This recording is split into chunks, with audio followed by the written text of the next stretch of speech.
Assalamu alaikum. We're going to start the chapter number 7 of your book Jitoi, Conjunctiva. Conjunctiva में you will have one SCQ इसमें से आएगा और 2 MCQs आएंगे। इसमें जो सबसे मोस्ट इम्पॉर्टेंट टॉपिक्स हैं वो सबसे पहले मैं आपको बता देती हूँ, जो रिपीटेडली आते हैं पेपर में।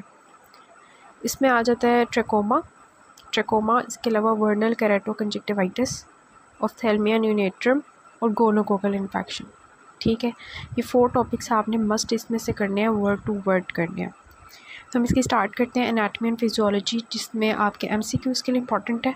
कंजक्टिवा होता क्या है, सबसे पहले आपको पता होना चाहिए इसकी डेफिनेशन क्या होती है कि it is thin translucent mucus membrane. Translucent को समझने के लिए ना आपको 3 टर्म्स आनी चाहिए। एक होता है हमारे पास ट्रांसपेरेंट, ठीक है, एक होता है ट्रांसल्यूसेंट और एक होता है ओपेक। ठीक है, अब जो ट्रांसपेरेंट होता है ना, जो कि हमारा कॉर्निया था, उसमें से ट्रांसपेरेंट ये है कि सारी लाइट उसमें से पास कर जाएगी। ठीक है, इसके अलावा जो ट्रांसल्यूसेंट होता है ना, उसमें थोड़ी सी लाइट पास कर सकती है, और ओपेक जो होता है ना, उसमें से बिल्कुल लाइट पास नहीं कर सकती। तो अब हमने जब कॉर्निया पढ़ा था तो हमने उसको कहा था that was a transparent structure, कि उसमें से लाइट जो है वो सारी की सारी पास कर रही थी, उसमें कोई हिंड्रेंस नहीं थी लाइट के पास करने में। ठीक है, अब ये जो हमारा कंजक्टिवा है ना, ये ट्रांसपेरेंट नहीं है, ये ओपेक भी नहीं है।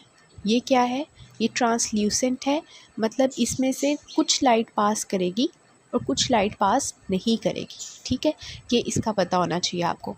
अब जो हमारी कॉर्निया थी, जब हमने कॉर्निया का चैप्टर पढ़ा था तो उसमें हमने देखा था कि जो कॉर्निया है वो किसको कवर कर रही थी, वो आइरिस को कवर कर रही थी और हमारे लेंस को कवर कर रही थी। ठीक है, cornea covers the lens and the iris, जबकि जो कंजक्टिवा होता है वो हमारे स्क्लेरा को कवर करता है। Remember this point.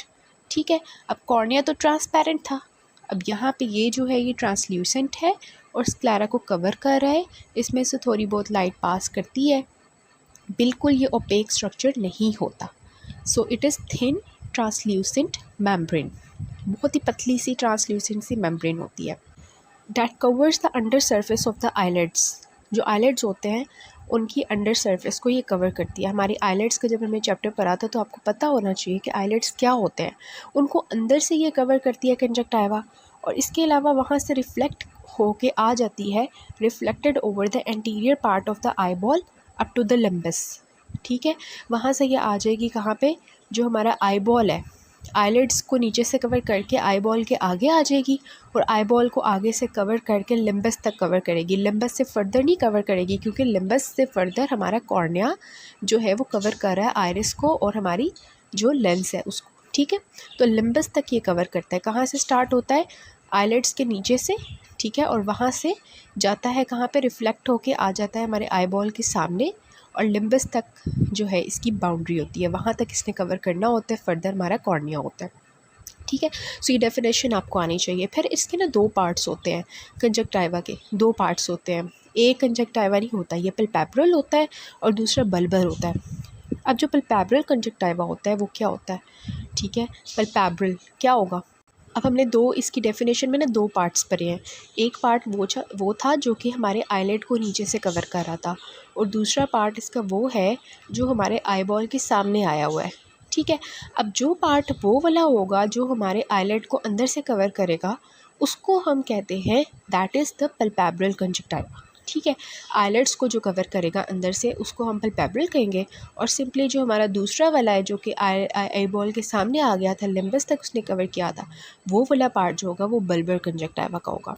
अब ये 2 पार्ट्स हो गए। इसके अलावा एक पार्ट होता है फॉर्निसियल कंजक्टिवा।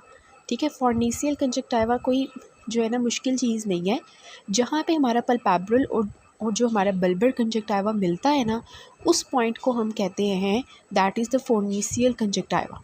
ठीक है, ये थोड़ा सा आसान सा था। फिर हम देख लेते हैं कि हमारे कंजक्टिवा का स्ट्रक्चर क्या होता है। कॉर्निया का हमने स्ट्रक्चर देखा था ना, जैसे ऊपर एपिथेलियम थी, 5 लेयर्स थी उनकी, जिनको हमने ABCDE से याद किया था। इसी तरह जो हमारा कंजक्टिवा होता है ना, इसके ऊपर भी एपिथेलियम होती है।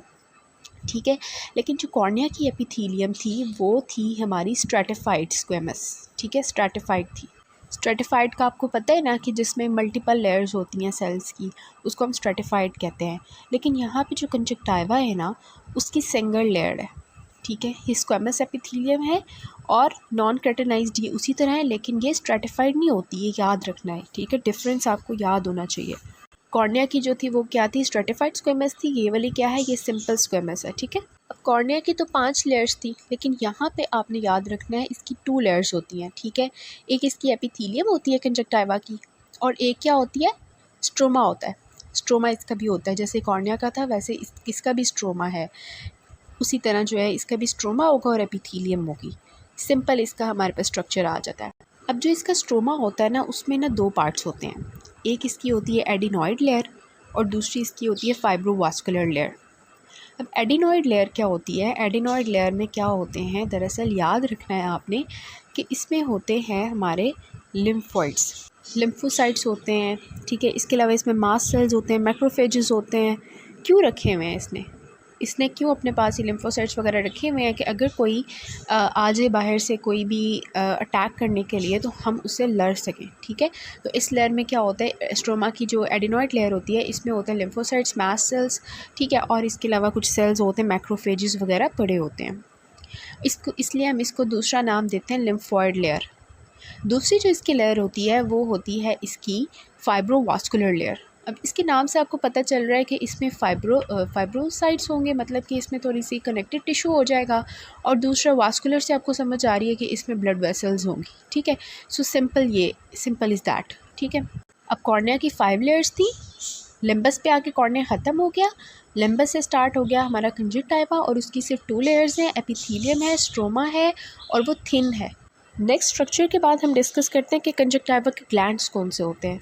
कंजक्टिवा के टू ग्लैंड्स होते हैं, 2 टाइप्स के ग्लैंड्स होते हैं। एक इसके होते हैं एक्सेसरी लेक्राइमल ग्लैंड्स और दूसरे इसके होते हैं म्यूकस ग्लैंड्स। अब एक्सेसरी लेक्राइमल ग्लैंड्स हमने ऑलरेडी लेक्राइमल सिस्टम में पढ़े थे कि वो कौन कौन से होते हैं। एक तो हमारा मेन लेक्राइमल ग्लैंड होता है ना, बाकी जो लेक्राइमल ग्लैंड को मेन लेक्राइमल ग्लैंड को असिस्ट करते हैं उसमें we have the 2 glands which are the glands of Krause and glands of Wolfring, ठीक है। ये एक्सेसरी लेक्राइमल ग्लैंड होते हैं और ये उसी तरह मेन लेक्राइमल ग्लैंड की हेल्प करते हैं कि हम जो टीयर फिल्म की तीनों लेयर्स में जो एक्वस लेयर होती है वो हम रिलीज़ कर देते हैं, स्क्रीट कर देते हैं। तो ये उसमें हेल्प कर रहे होते हैं, इसलिए हम इनको जो है एक्सेसरी लेक्राइमल ग्लैंड्स कहते हैं, glands of Krause and glands of Wolfring. फिर इनका जो है वो साइड्स आपको पता होना चाहिए। जो क्रॉस होता है, ग्लैंड्स ऑफ क्रॉस होता है, वो कहाँ पे पड़ा होता है, वो फर्नेसेस जो होते हैं ना, जहाँ पे पल्पेब्रल और बल्बर कंजक्टिवा मिल रहे होते हैं, फर्नेसेस, वहाँ पे ये पड़े होते हैं क्रॉस वाले। इसको आप ऐसे याद रख लें कि क्रॉस एट फॉर्निक्स के ऊपर क्रॉस लगा दें तो वहाँ पे जब आप क्रॉस लगाएंगे ना तो इससे आपको याद हो जाएगा कि glands of cross were in the fornix. दूसरे होते हैं ग्लैंड्स ऑफ वुल्फ्रेंग को आपने ऐसे याद रखना है कि जो हमारी अपर टार्सिस है ना उसके ऊपर पड़ा हुआ है, ठीक है। तो आप ऐसे याद रख लें कि वुल्फ जो है ना, वुल्फ का आपको पता है ना, ये अपर टार्सिस पे बैठा हुआ है। इससे आपने याद रखना है कि ग्लैंड्स ऑफ वुल्फ्रेंग जो होते हैं वो अपर टार्सिस पे होते हैं। दूसरे होते हैं हमारे पास म्यूकस ग्लैंड्स मींस कि ये जो टेयर फिल्म होती है उसके म्यूकस लेयर रिलीज़ करे होते हैं। जो एसेसरी होते हैं वो उसको एक्वस लेयर प्रोड्यूस करे होते हैं और जो म्यूकस वाले होते हैं वो कौन से प्रोड्यूस करे होते हैं, वो वहाँ पर म्यूसिन लेयर प्रोड्यूस करे होते हैं टेयर फिल्म की। इसमें हमारे पास जो होते हैं वो 3 आ जाते हैं। एक हमारे गॉबलेट सेल्स होते हैं जो कि हमारी म्यूसिन लेयर रिलीज़ करे होते हैं। इसके अलावा ग्लैंड्स ऑफ हैनले होते हैं और तीसरे होते हैं ग्लैंड्स ऑफ मैंस। अब ग्लैंड्स ऑफ मैंस को आपने ऐसे याद रखना है कि आदमी जो है ना वो पड़ा हुआ है लिम्बस पे आदमी खड़ा है, टार्सिस पे अपर टार्सिस पे क्या पड़ा हुआ है, वुल्फ पड़ी हुई है, और लिम्बस जो हमारा था उस पर मैंने आपको बताया वहाँ पे आदमी है, मैंस है, ठीक है। और जो क्रॉस है वो कहाँ था, लिम्बस पे था। तो इस तरह से आपने याद कर लेना है। ग्लैंड्स ऑफ हैनले जो है ना, ग्लैंड्स ऑफ हैनले ये पल्पेब्रल कंजक्टिवा पे होते हैं। और पल्पेब्रल कंजक्टिवा मैंने आपको बताया जो हमारे आईलेट्स को अंदर से कवर कर रहा होता है कंजक्टिवा, उसको कहते हैं।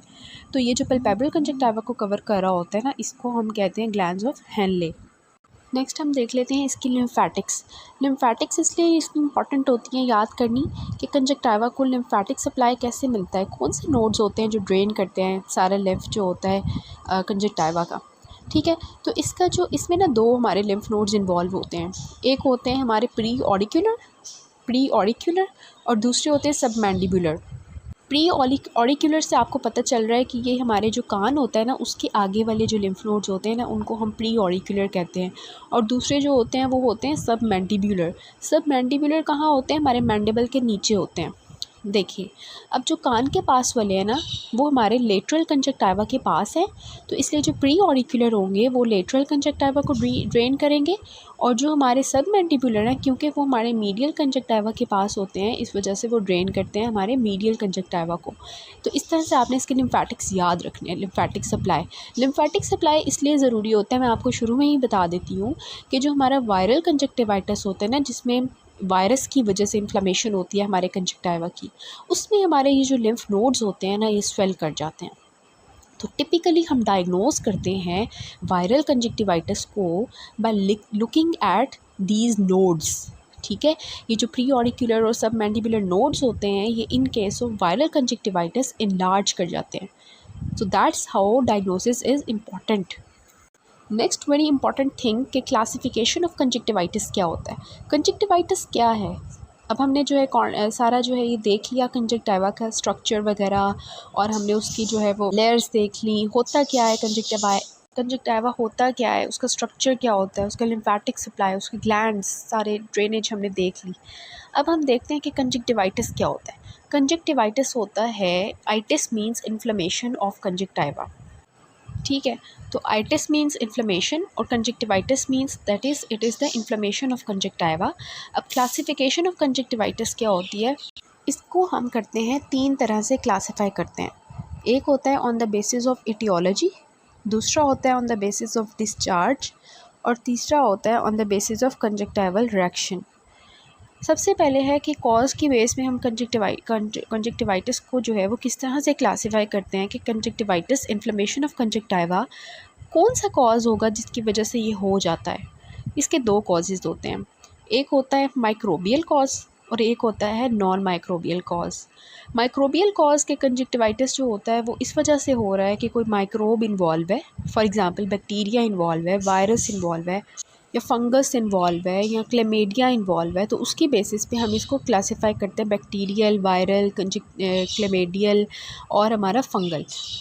दूसरा होता है नॉन माइक्रोबियल कॉज, मतलब इसमें कोई बैक्टीरिया वगैरह इन्वॉल्व नहीं होंगे, इसमें हमारा ऑटो इम्यून रिएक्शन हो सकता है, एलर्जिक हो सकता है, केमिकल की वजह से कंजक्टिवाइटिस हो सकता है, या टॉक्सिक कोई केमिकल की वजह से, कोई टॉक्सिन की वजह से, कोई पॉइजन की वजह से। ठीक है, दूसरा केमिकल कंजक्टिवाइटिस कैसे हो सकता है, आप थोड़ा सा सोचिए ना।